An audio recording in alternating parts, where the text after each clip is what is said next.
Are you talking shift? We are.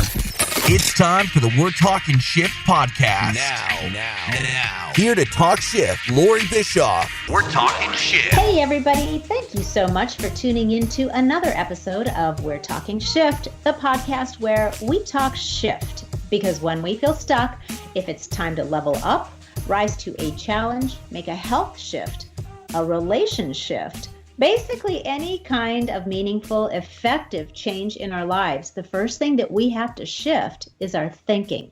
That is the antidote to feeling stuck. I am really, really excited about today's topic because it is something that every single one of us has to do on more than one occasion, probably many times throughout our lives. And it turns out that although we usually have good intentions when we do this, we may be totally missing the mark. The thing that I'm talking about is apologizing. Now, there's a book called The 5 Love Languages by Gary Chapman, and some of you may have heard of it. If not, I highly suggest you get familiar with it. But I just recently discovered another book by Mr. Chapman and his co-author, Dr. Jennifer Thomas, called When Sorry Isn't Enough. And like the 5 Love Languages, this book is about the different ways or languages that we use to express ourselves, only rather than understanding ways to effectively express our love for someone, this book is all about learning to apologize effectively. Just like there are languages of love, there are languages of apologizing. And guess what? Just like we don't all speak the same love language, it turns out we don't all speak the same apology language either. So if you've ever had to apologize to somebody for something that you did, but no matter what you said, they just didn't think you were sincere, or they refused to forgive you, or your apology just fell on deaf ears, well, you're going to want to hear this. I think it's going to clear a lot of things up for you. I know it has for me. So I am delighted to have Dr. Jennifer Thomas on with me today to talk to us about apology languages. As I stated earlier, Dr. Jennifer is the co-author of When Sorry Isn't Enough, which was previously published as The 5 Languages of Apology with Dr. Gary Chapman. She's one of only a handful of approved presenters for Gary Chapman's #1 New York Times best-selling book series, The 5 Love Languages. Jennifer has a PhD in clinical psychology and community psychology, as well as a BA in psychology and religion. Dr. Jennifer, welcome to We're Talking Shift. Loree, it's great to be with you today. It's really great to have you here. I was so excited when I came across this book, and I gotta say, I discovered that there's some things about this that I was totally unaware of. Now, my husband and I have been married for almost 36 years, and I've been a coach for 12. And I have to admit, I was like pleasantly surprised when I was reading about how many different ways there are to basically say I'm sorry. And I became quite enlightened. So a lot of situations that were previously maybe a little puzzling suddenly made a lot more sense to me.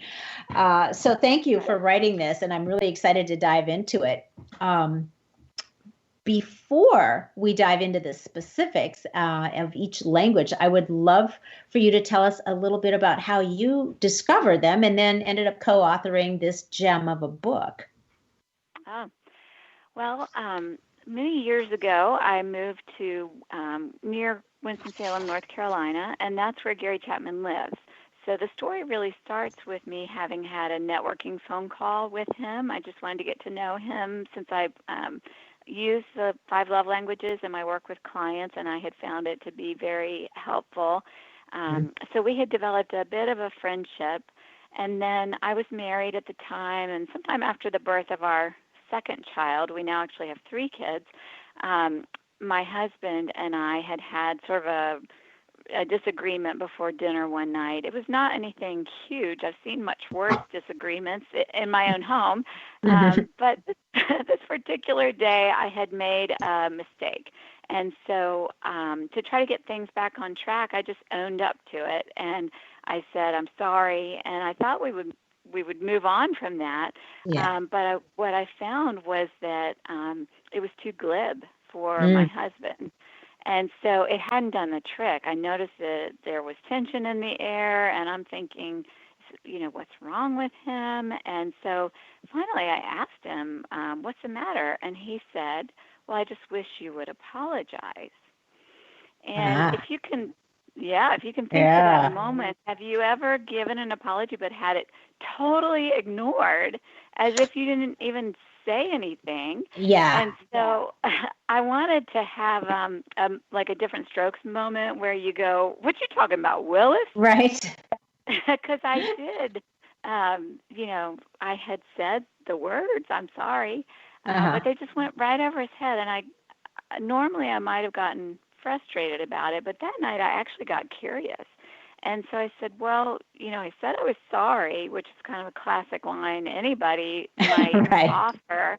And then I asked him, what was it that you wanted to hear instead? And at this point, I invite people to stop and think, well, what do you think he said? Because the answer to that question is likely your apology language or one of your top two languages, right? Right. And so he knew right away. He said, oh, I wanted you to say you were wrong. Aha. So I said, well, that is true, too. So I said I was wrong. And, I was just surprised by what a difference those three words made and how the rest of our evening went. It was like water under the bridge at that point, and he was able to move on. And I thought, wow, like this guy didn't come with an instruction manual when I married him, but I could kind of use this. Like this is a best practice that I don't want to forget. Yeah. So I made a note of it. And at that time, we had been volunteering as premarital mentors for a community group. And as it turned out, we had a training we were doing that very weekend. So we had some fresh material of our own real life argument that we had in a place where I had clearly failed, which, it happens. It wasn't all that unusual. But what we said to the group is something I've said a lot since that time, and that is you may know your partner's love language, but if you don't yet know what counted as a good apology in their family of origin or what they're looking for from you when you make a mistake, then you should get that nailed down in just the same way as you get their love language nailed down. Yes. Because the chances are, if you haven't had an argument yet, you will on your wedding day. So make sure you figure it out before then. Right. Yeah, it's going to come. It's not a matter of will it happen. It's going to happen at some point. There's going to be a disagreement or an argument. Yeah, right. Somebody's going to make a mistake. Right. Yes, it's inevitable that we offend people. We put our foot in our mouth. And this happens at work and at home. And so that's another parallel with the 5 love languages where they're useful certainly for our personal relationships, whether it's with our kids or our partners, but we can also take them to the workplace, which today is not in the office as much, but on the Zoom call, if you put your foot in your mouth and you tend to say, I'm sorry, like I do, be aware there are some limitations to that. Like, I'm sorry it doesn't mean that I'm taking responsibility for it. Like, I can be sorry that something bad happened to you without owning it. And that's exactly the shortcoming of it that my husband was objecting to. Yeah, I guess when you think of it, just saying I'm sorry is kind of an unfinished sentence. It's like, and for why? It's way too general and it's too common. And in fact, I've moved from saying I'm sorry kind of reflexively to teaching my kids to say something else first. Right off the bat, I say, why don't you say I apologize? And then you can follow it up with one of their apology languages after that. That's a good way to look at it. I like that. So, all right. So the 5 apology languages are actually kind of interconnected with the 5 love languages. Is that fair to say? Yes. There's a certain place where they overlap perfectly. So I've touched on our first 2 apology languages, but backing up a little bit. So I took this idea to Gary Chapman after a few months of thinking it over and thinking, wow, I wonder if he's ever thought about how, we need a way to handle offenses just like we need a way to express our love. Mm-hmm. And so when I shared it with him, he said, wow, actually, I've never thought about this, but I can see how the two fit together. And we came to call the concept really together the two essentials for healthy relationships, because as he says, you've got to be able to handle the offenses that crop up, or else your love tank isn't going to be able to stay full with the love languages. Yeah, So that makes as so he much talks sense. about them now, he's lecturing about both the idea I brought him and the work he had done in the past on his own about the 5 love languages. Okay. So I shared the idea, and I said, I'd like to know what other things people are looking for in apologies. And so we agreed to do some research, and we asked hundreds of people, just like I asked my husband, what were you waiting to hear? What counts as a real apology for you? So really we're getting at those childhood scripts. We do think it goes back to what did your parent or parents expect to hear, or what did your teachers expect to hear? And the challenge is that we all had different parents and teachers. Mm-hmm. And so we actually found that there were 5 different things that people wanted to hear. And we coined the term apology languages to summarize those 5 different ways of saying, my bad. Yeah, perfect. Okay, so let's go ahead and get into them. So like you said, there's 5 of them. Let's start with the first one and talk about that. We'll break it down a little. Okay. All right. So the first 2 really they're more past focused. They're dealing with the offense. So they are saying, I am sorry, which is expressing regret. And if you are going to do that, I encourage people to be very specific. Like you said, Loree, I'm sorry is not a complete sentence. It needs some specifics and some details in order for our sincerity to come across to the other person. Mm-hmm. And then our second apology language is simply saying I was wrong, and that has to do with accepting responsibility. I feel like where saying I'm sorry is getting at our emotions and the heart. When we say I'm wrong, it's more like we're moving to our head, and we're saying, as I reason it out, I think I really was wrong. I really made a wrong turn here or made a mistake. If I had it to do over again, I would do it differently because I took a wrong turn. And It's also a little bit like the court system, where if I say I was wrong, I'm not going to argue with you and try to defend myself. I'm saying basically I submit a guilty plea. Okay. So, all right. So before we move on, so the first one, basically expressing regret. And I want to make sure we drive that home about just saying I'm sorry, because sometimes, if you don't clarify what you're sorry for or about, right, I guess people might think that you're just being insincere, right? Or you just want to get past and move on because you're uncomfortable. And right. So it's really important that you own it. Exactly, Loree. And so we want to give enough specifics that they know you're not just trying to get out of the doghouse. I used to work in residential treatment with kids who were having trouble in their homes or in their school. And when those kids got in trouble, unfortunately, a lot of times what they were sorry about was that they were in trouble and they wanted their weekend pass, as opposed to really being sorry for their actions and for the impact that had on others. Okay, so it was more like, I'm sorry I got caught, not I'm sorry for what I did. Yeah, exactly. Okay. Right. So what would be like an example of a statement that would really be more appropriate in the way you say I'm sorry when it comes to expressing regret? Okay.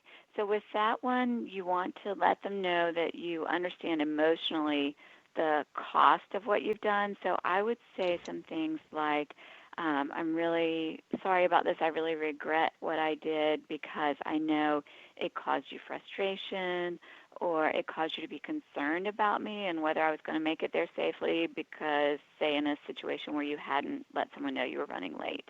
Right. And so acknowledging the inconvenience or the emotional toll that took on the other person is really important. And you'll know you've succeeded if they don't end up like saying, but I was really worried, or but I was really this, or but I was really that. Just guess what they're going to say the cost was for them, and then name that you're really sorry about that. And try to use the word regret. I deeply regret Yeah. that I caused you this specific inconvenience or bad feeling. Okay. I like it. Expressing and using the word regret. That's powerful. Mm-hmm. All right. Accepting responsibility is the second one. So let's talk about that for a minute, because that is something that people don't always do when they might say they're sorry. They might even regret hurting your feelings, but they could do that without actually accepting any responsibility, right? Right. Yeah, so a good phrase to use to let people know you're really owning it is an unqualified, kind of a large statement like, I totally blew this. You almost can't go too big because as big as you get, they're going to nod their head and say yes if they really were upset by what you did. And so it's going to be healing for you to kind of go big or go home with this one. Mm-hmm. Really, you know you have blown it, name that. I remember one time I had a friend who was, I think we were all like young parents with toddlers. These toddlers are now going off to college, which is crazy, how quickly those 18 years have passed. But back when our kids were younger, she was still kind of, I think, establishing her parenting pattern, where I had chosen a model with, it was probably a little more strict than what she was on. And so I remember I was at a party and I was reminding my son to say his thank yous when he would get M&Ms that I was kind of doling out to him one after one. And I think, she got tired of that. And so she told me later she thought I was too strict with him and that I should just give him a whole bunch of M&Ms and not made him say thank you every single time. Mm-hmm. And, it was some feedback I hadn't asked for and that wasn't really welcome. Yeah. In hindsight, maybe she had a point, but it was a really awkward scenario. And she even kind of brought in a family member and mentioned, she was like, yeah, my sister was with me, and I asked her about what you were doing later, and she agreed you shouldn't have made your son say thank you after every M&M. So if you can imagine, the flush sort of coming up my neck as I'm hearing her criticism, but maybe even more painfully that the two of them had talked about me. Yeah. So something I want to add here is that we can't apologize if we don't feel we did anything wrong or if we would do it the same way if we had it to do over again. If those things are true, then what we need to do is have an ongoing dialogue. And so that's what I did, is I invited her to talk with me about the situation some more. And because at that time we both went to the same church, we took it sort of a spiritual route, like, why don't you pray about this? Why don't I pray about this? And then we'll see if we can talk further. And I was fortunate that she had gotten a new Bible by the time we talked again, and she said, Jen, I see it differently now. Something I read in this new Bible really jumped out at me, that I had crossed your boundaries. And in looking at it now, I just feel like I was a total doofus to say that to you. Wow. And I hope that you can forgive me for this. And nice. That was something I had not expected to hear at all. But I bring it up as an example of how that was a really big apology, calling yourself a total doofus. Yeah. But I found myself kind of nodding, like, yeah, that about fits it. Yeah. Wow. And it was a gift to me. I know, there have been some other scenarios in more recent years where I haven't gotten an apology that I wanted, and I might never get it. But it's really nice, and it feels good when we get an unqualified statement of, I was wrong. Yeah. Yeah. What about when I've seen this with some people I've known, and I've seen it with some clients as well, where they they have a habit or a pattern of apologizing, but then it's followed up with a but. Like, well, there's some sort of blame there. Like, they're blaming the other they shift the blame to the other person, and then like, it's because they did this, or if they wouldn't have said that. So there's kind of like an excuse for the bad behavior, even though they're apologizing. So it almost turns it into a bit of an attack. Mm-hmm. Yeah, I think but is the biggest apology mistake. And it really, what we say is it erases everything that came before. And it lets you know what the person really thinks, which is probably that they are not totally on the hook, or that they want you to share the blame. I view blame as a hot potato. If you remember, as kids, we played the hot potato game. Mm-hmm. It's that way now, even as adults, that we don't want to let that thing stay with us. It's burning hot and very uncomfortable. Yeah. But at the same time, that's what makes it so refreshing when we hear someone use the words, I was wrong, and then they stop without any buts. Yeah. Yeah. Because that's really the mature thing to do, right? And it's the way that we're going to promote, the restoration of some harmony, is if we are mature enough to accept responsibility for our actions without having blame or excuses attached to it. Right. Yeah. Okay. So the third one is making restitution. Let's talk about that. Is that a necessary part of apologizing? Is there a time when verbal expressions just aren't enough, and we need to ask somebody, somehow to pay for their wrong behavior? Right. Yeah, so this one is about making amends, which was, it comes from like the AA 12 steps. It's an important part of our journey of showing our sincerity. And you can view our 5 apology languages as 5 steps to a complete apology. But the new thing that we're saying about apologies is that we should get ourselves kind of out of our own shoes and put ourselves in the shoes of the recipient. So if I want to know whether it's critical for me to make amends, I'll need to know what the recipient's apology language is. And if they're the kind of person who says, talk is cheap, I'll believe you're sincere when I see action, then I know that, yes, you really want for there to be some restitution. And I want to show you in practical terms what that looks like. It's important to offer them something of value, either some time or some money, to make up for what was lost through your mistake. Yeah.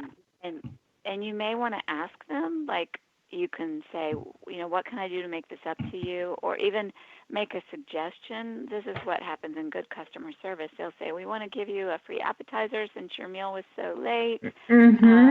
Will that be sufficient? And so check in with the person to ask them, would that be helpful? And is there something else that you would want to hear me say or see me do?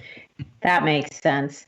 That makes a lot of sense. And I like the example of being in a restaurant and they've somehow messed up your meal or it's late. And then as a part of their apology, they offer you something to make up for it. That's a really good example. Yeah.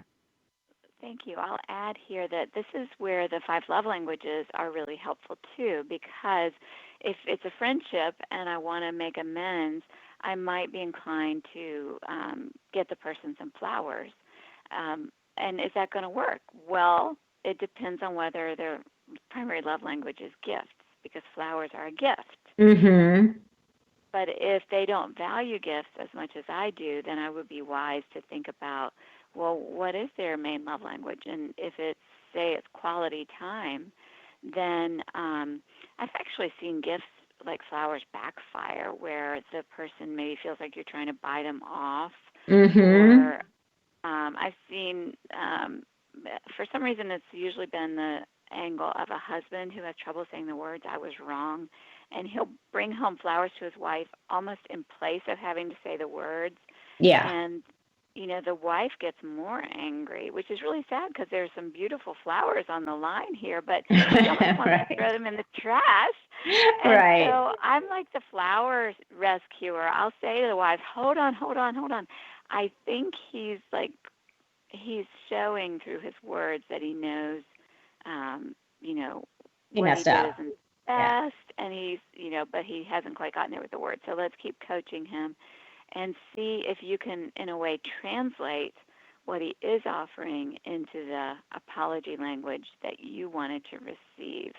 And so if you know the person wouldn't value gifts or might even misread them as something to kind of butter you up, Yeah. or a bribe for you to drop the offense, then Right. give them their love language. And if I knew that your love language was quality time, then instead of giving you flowers, I might say, hey, would you like to spend a few hours together? And if so, what would you like to do? Would you like me to suggest a few things? We could go hiking. We could, Mm-hmm.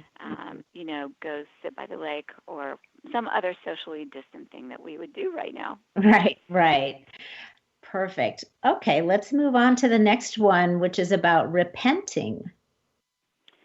Yes, so the fourth one is moving more away from the past towards the future. And so it's where we let the person know, I want to repent for what I've done. Or if you're not as comfortable with the religious tone of that, I also call this revising the plan or making changes. Okay. So here I'm focused down the road, and the question is, how can I prevent this hurt from happening again? What am I Okay. willing to do to make changes? And Okay. so a classic example might be, I'm always running late. And so it may be that you've forgiven me last time for being late, and you forgave me today for being late, but you may not have enough patience to forgive me for this if I do it a third time. And so it can be helpful as part of my apology if I will say, this is a step I'm taking right now to prevent us from being in this situation again. For example, I'm going to go ahead and set an alarm, either a one-time, if it's a one-time event, or a recurring alarm to remind me about this important thing that I've promised to do. Okay, so this is really about then if if there has been or seems to be developing a pattern of some sort of a repeating offending behavior, right? And so an apology is only going to go so far if this is behavior that seems to be something that, is habitual. And so there's got to be a plan of changing the behavior that accompanies the apology. Is that probably summing it up That's well? right. Okay. Mm-hmm. Okay. All right. Requesting forgiveness is the last one. This is a big one. So, why is it important that we request to be forgiven as part of an apology? So let's talk about offenses first. We know it's inevitable. We're going to step on other people's toes. And when that happens, it creates a small brick wall between us. But if those offenses aren't dealt with through apology, then we end up with a big wall. And we're not very happy in the relationship. The other people who live with us may see the strain, and we're not going to be very productive. And that also applies to work teams. So this question, it can be asked, will you please forgive me, which looks for an answer right on the spot, Mm-hmm. or you can make it a little less direct. It could be, I hope you can find it in your heart to forgive me sometime. And we do encourage people to give the other person some time and space to watch you, because if you've violated their trust, they may need to see if you're going to change your behavior before they're willing to reestablish that trust. Mm. Mm-hmm. Okay, so that ties in with the genuinely repenting, or committing to changing your behavior with putting a plan in action. That's right. They're both kind of future focused for how we're going to get this thing back on track and opening the doorway to forgiveness. Although we know that forgiveness is not guaranteed, but using the 5 apology languages we found increases the chances that they will forgive you. Mm-hmm. Do you think that a lot of people don't do this part? They don't ask for forgiveness because they're afraid that they may not get it? It's interesting. I think that is part of it. Another part is that it's not in everybody's script. In fact, Gary Chapman told me that, Jen, this one was not on my radar screen. I didn't even know people do this today. And so you could just imagine if he was apologizing to a coworker who expected this, that he might kind of check it off and move on. And she might be left thinking, well, he's like the relationship guy. Can't he do better? Or, I thought he was just getting warmed up to a good apology. Why did he stop in midstream? And that's another way in which it reminded me of the love languages, because we want our efforts to hit the mark and count and fill our love tank. And when we're missing it with each other, our passion is to help people be aware of that. And that's why I'm grateful that you're taking the time on your program today to talk about this important way in which we're missing it by not knowing each other's apology languages. Right. So, okay. So what about, still on the subject of forgiveness? How should one person respond if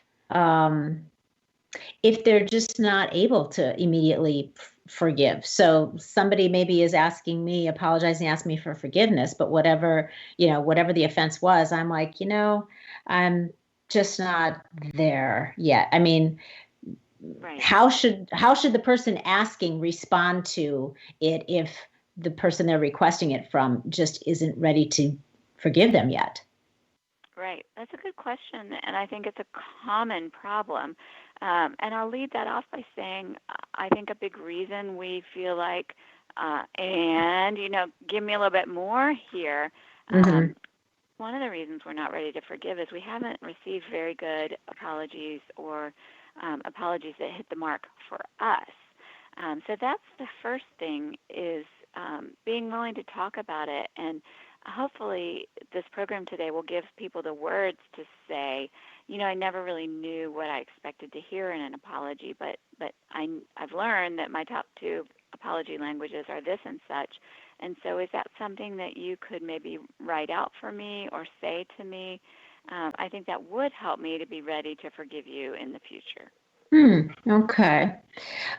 Why is it important to forgive ourselves too? If we, a lot of times we can apologize in, one or all of the languages, and the person does forgive us, but we have trouble forgiving ourselves. I think there's a lot of people going around with a lot of guilt and lack of forgiveness for their own behavior.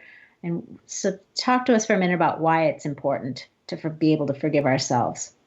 Yeah, this is really key. I mean, if we could put all the shame and guilt that people carry around for decades in one container, it would just be overwhelming. And the sad thing is that often, even if the other people who were involved were aware of it, or, if we talk to them about it, they might have forgotten it long ago. And yet we can still beat ourselves up over it.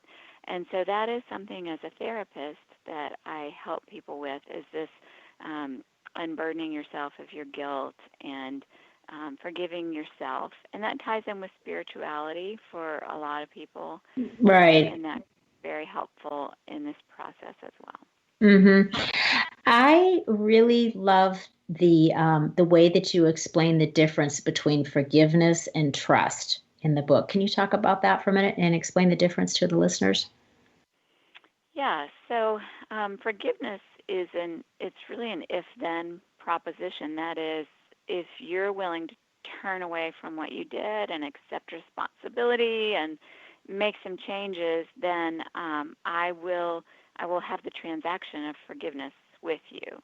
And so it's really an amazing process. It's like if we were at a grocery store and you put your offense on the conveyor belt, and I'm saying I know what the price of it is, and I'm going to pay for it myself. That's really what forgiveness is to say, I'm not going to make you carry the cost of what you did. I'm going to carry the burden of it going forward, and I'm not going to keep throwing it up in your face.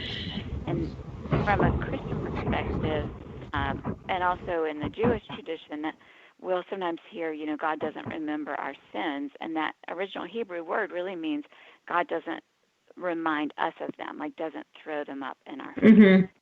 Right.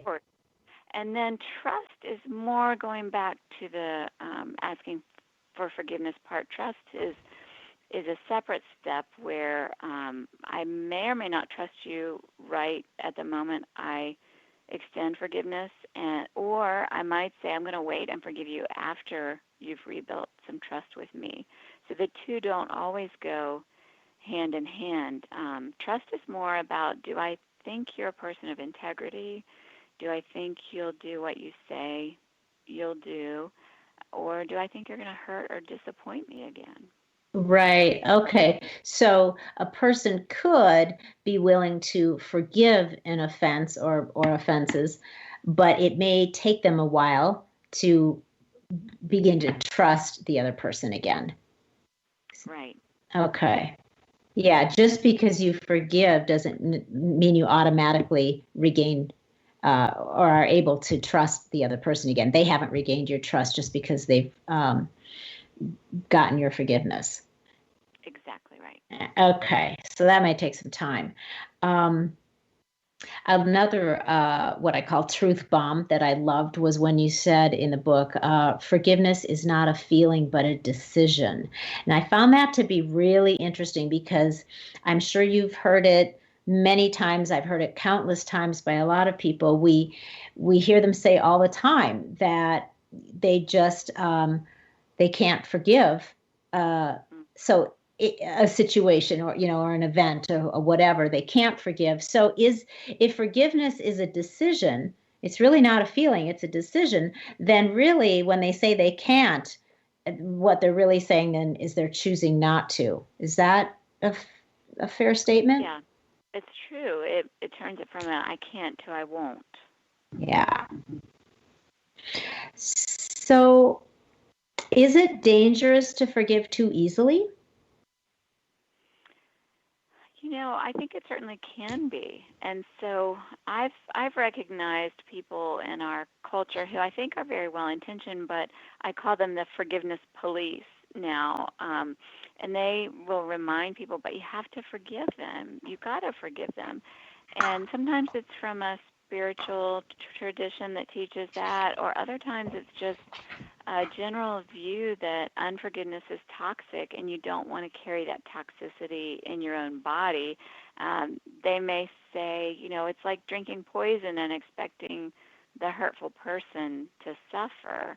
And so, I think their heart is in the right place of not wanting me to drink poison. But maybe the pendulum has swung too far, and maybe in doing that, we're invalidating some victims. Mm-hmm. And so that is an important conversation that Gary Chapman and I had, because he was concerned about some stories he had heard of married women who were going back to husbands who had battered them. Mm-hmm. And the Bible was being used as a tool to justify that. And he said, wait a minute, I'm really concerned about this. Let me go back and read the original scriptures on this. And what he found was that the Bible said we need to forgive people. But what was understood in that is that we need to forgive repentant people. And he could not find a single place where the Bible says that we must forgive an unrepentant person as well. Oh, that's interesting. Right. Yeah. And go ahead. It's really different from what a lot of people have taught I think with good intentions, but they've lacked a theological term of forbearance, which is what he brought to my attention, which is what we may mean when we talk about one-sided forgiveness or one-way forgiveness when the other person is not repentant. And forbearance means saying, I'm not going to carry bitterness or hatred, and I'm going to pray that they will change and repent. And I know in my own life I pray that they won't treat other people as badly as they've treated me or hurt anyone else in that way.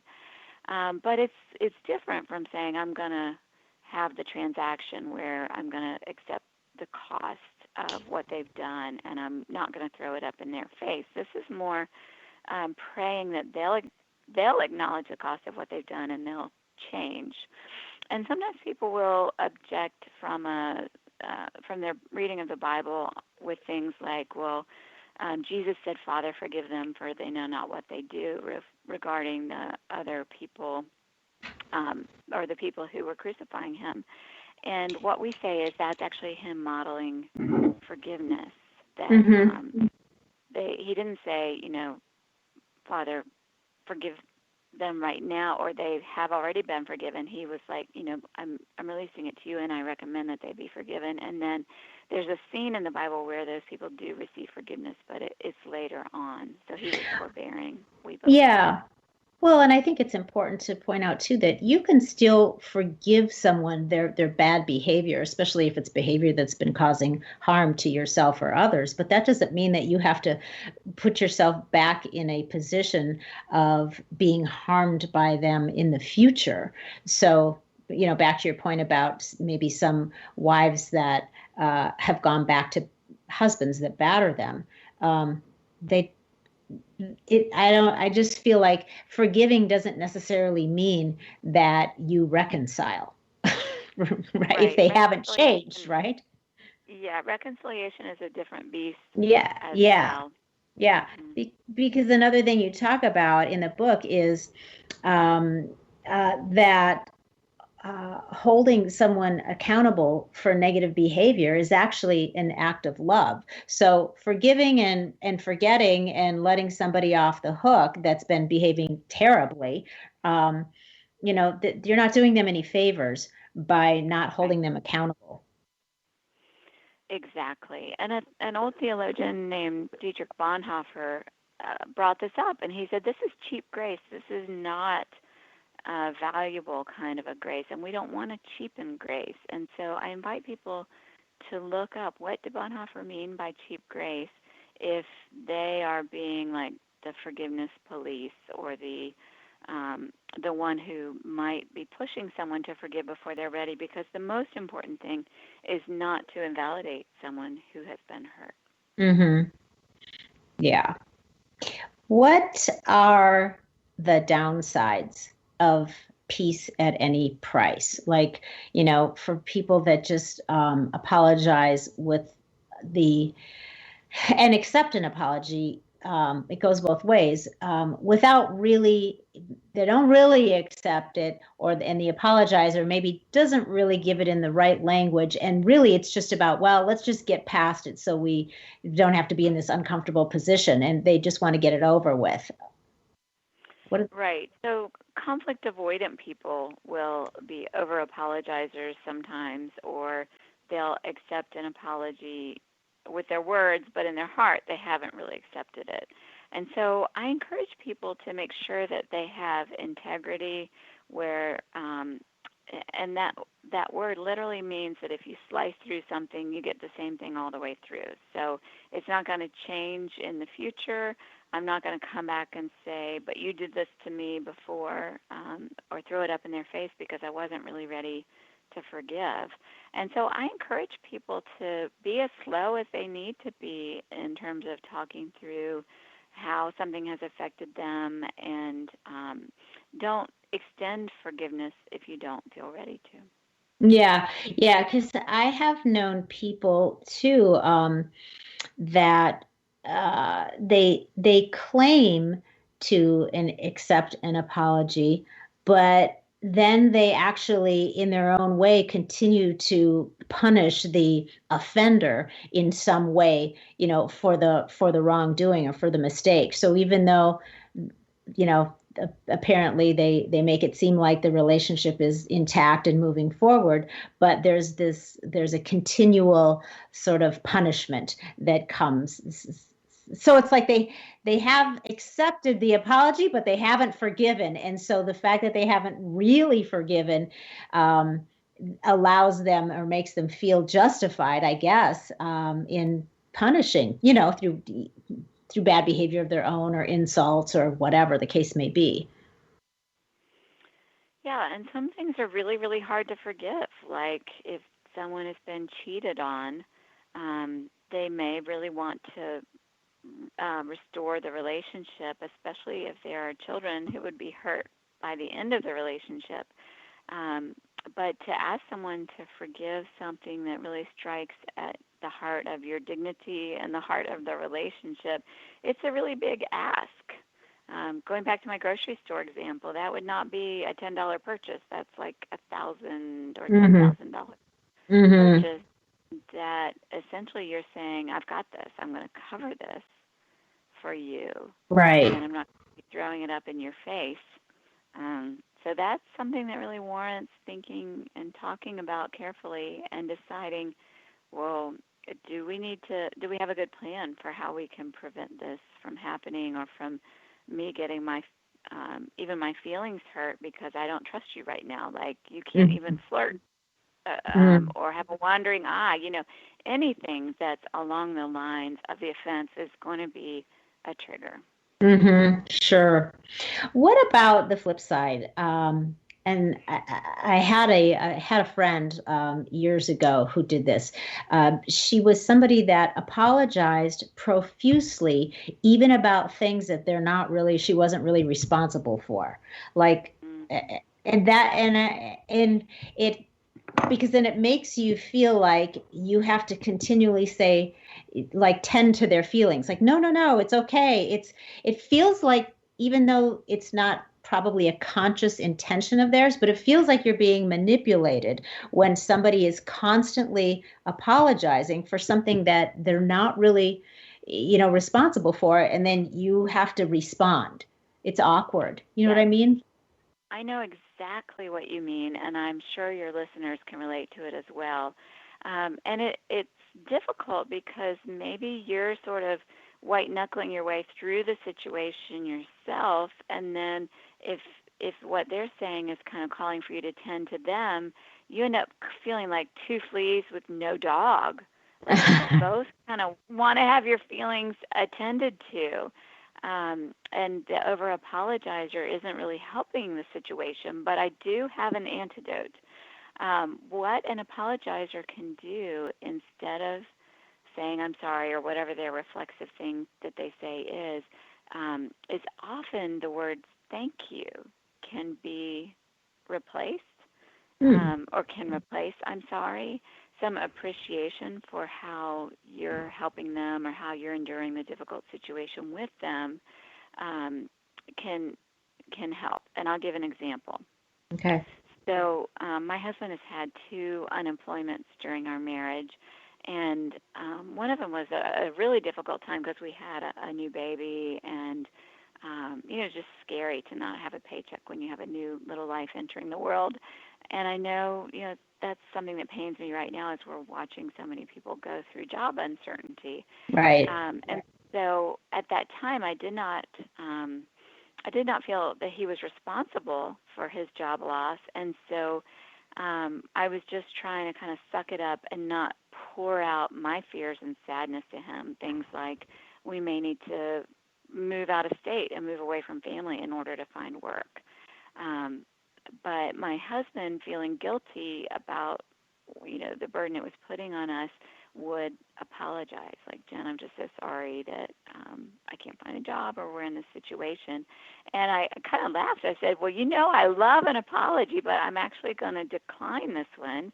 And it would mean a lot to me if you would consider thanking me for the emotional support that you see. Like you could thank me for my attitude if you think it's been helpful or encouraging to you. That would mean a lot.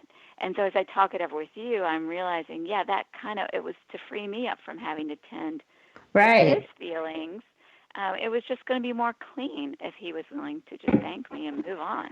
That is such an interesting, different way to approach it. I love that because, yeah, sometimes, depending on what the situation is, somebody that's apologizing profusely over and over, they're obviously feeling bad, but it's almost like the more that you join in with that and try to coddle, and no, it's okay and all that, it seems like you just make the pity party worse. And that's right. Right. And so I love how you just turned that around and suggested that, you say, how about we look at it this way? Why don't, what I would love is a thank you instead, and just totally you just totally shifted their whole mindset out of that feeling sorry for yourself and feeling like you've, disappointed everyone when the first time or the second time. Okay. And you say, it's okay. We'll get through this together. Don't worry about it. It's not your fault. You do all that, but after a while you got to just I can't do this anymore, And so to turn it around like that is brilliant.